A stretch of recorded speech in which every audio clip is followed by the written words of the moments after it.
السلام علیکم پاپا۔ وعلیکم السلام۔ جی پاپا، کیا ٹاپک ہے آج کا؟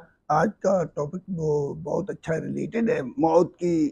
پہلے تھا نا بہترین موت کیا ہے، جی اب ہم نے آج ڈسکس یہ کرنا ہے کہ ایک دعا سے میں اس کی ابتدا کر رہا ہوں، پھر آگے جا کر میں آپ کو بتاؤں گا کہ نیک لوگوں کے ساتھ اٹھنا اور نیک لوگوں کے ساتھ فوت ہونا یہ بڑی مبارک بات ہے، بڑی بشارت والی بات ہے۔ اس کو قرآن یعنی کہ آپ کا اینڈ اچھا ہو۔ اینڈ اچھا ہے۔ رب اشرح لی صدری ویسر لی امری واحلل عقدۃ من لسانی یفقہوا قولی۔ ربنا فاغفر لنا ذنوبنا وکفر عنا سیئاتنا وتوفنا مع الابرار۔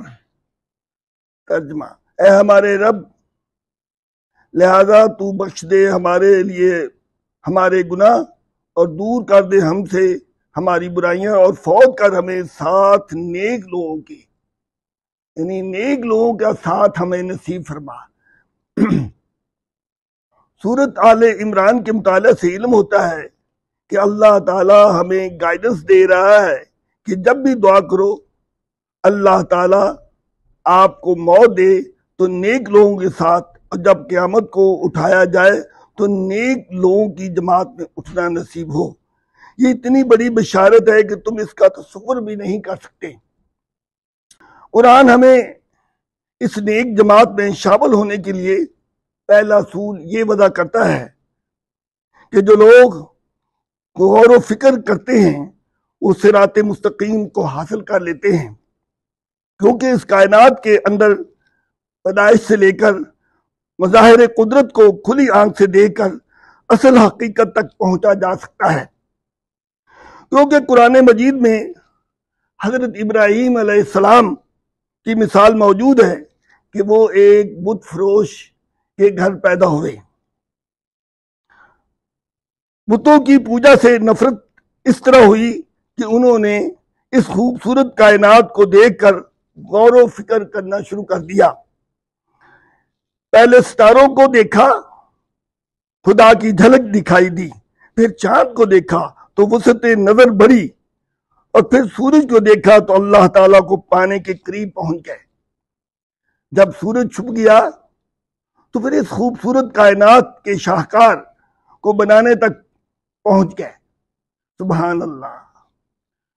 جو لوگ غور و فکر نہیں کرتے، اللہ تعالیٰ ایسے لوگوں کے بارے میں فرما رہا ہے کہ جو لوگ اپنی آنکھ اور دل بند کر لیتے ہیں، جس کو ہم کہتے ہیں انے واہ چل پڑتے ہیں، تو وہ زندگی میں ٹھوکریں کھاتے پھرتے ہیں۔ اللہ تعالیٰ فرما رہا ہے کہ ایسے لوگ اپنی جانوں پر خود ظلم کر رہے ہیں۔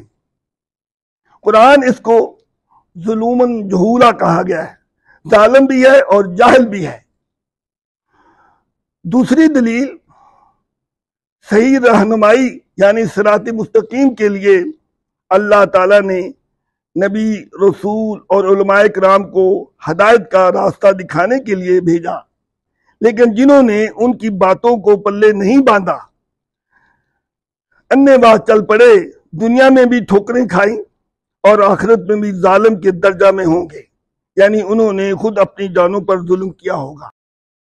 جن لوگوں کو ہدایت نصیب ہو جاتی ہے تو پھر اللہ تعالیٰ کی طرف سے یہ صدا بلند ہو جاتی ہے، الحمدللہ الذی ہدانا لہذا وما کننا لنہتدی لولا ان ہدانا اللہ۔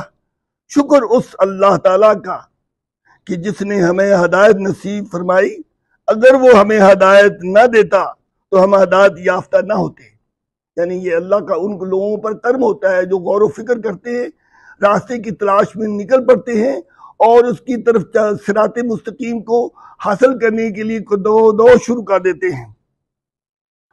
یہ تو ایک کامیاب سٹوڈنٹس کی مثال ہے جس نے استاد کی بات کو غور سے سنا اور محنت کی، پھر اساتذہ کی طرف سے یقیناً شاباش کی خوشخبری ملے گی۔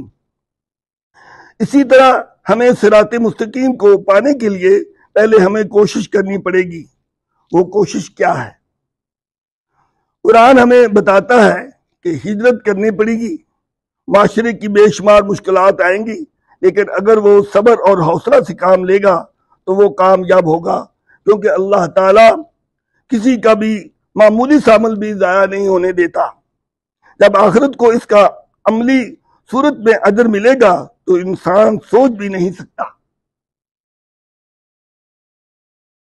اللہ تعالیٰ ان آیات میں ہماری ایک اور رہنمائی فرما رہا ہے کہ جب بھی دعا کرو کہ ہمیں صالحین یعنی نیک لوگوں کی جماعت کے ساتھ شامل فرما دے، کیونکہ دنیا میں بھی نیک لوگوں کی مجلس کو قدر کی نگاہ سے دیکھا جاتا ہے، اور یہ کہا جاتا ہے کہ یہ اللہ والوں کی جماعت ہے، اور آخرت میں یہ جب اللہ تعالیٰ کے نیک لوگوں کی جماعت میں اٹھائے گا تو وہ نورانی پردوں یعنی ستاروں کی مانند چمکتے ہوئے چہروں کے ساتھ جنت میں بغیر حساب کتاب کے داخل ہوں گے۔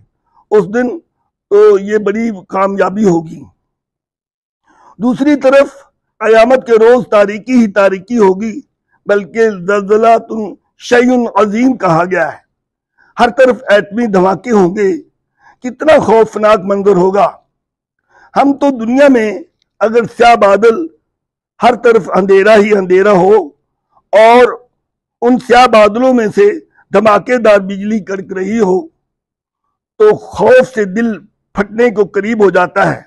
ذرا سوچئے قیامت کو کتنا گنا خوفناک منظر ہوگا، نفسا نفسی کا عالم ہوگا۔ اللہ تعالیٰ قرآن میں ہماری رہنمائی فرما رہا ہے کہ ایسی دعا کرنے کی تاکید فرما رہا ہے کہ آخر اس میں بہت بڑی حکمت ہوگی۔ اس لیے ہم سب کو دعا کرنی چاہیے کہ روز قیامت ہمیں صالحین کی جماعت کے ساتھ اٹھائے۔ آمین۔ وآخر دعوانا والحمدللہ رب العالمین۔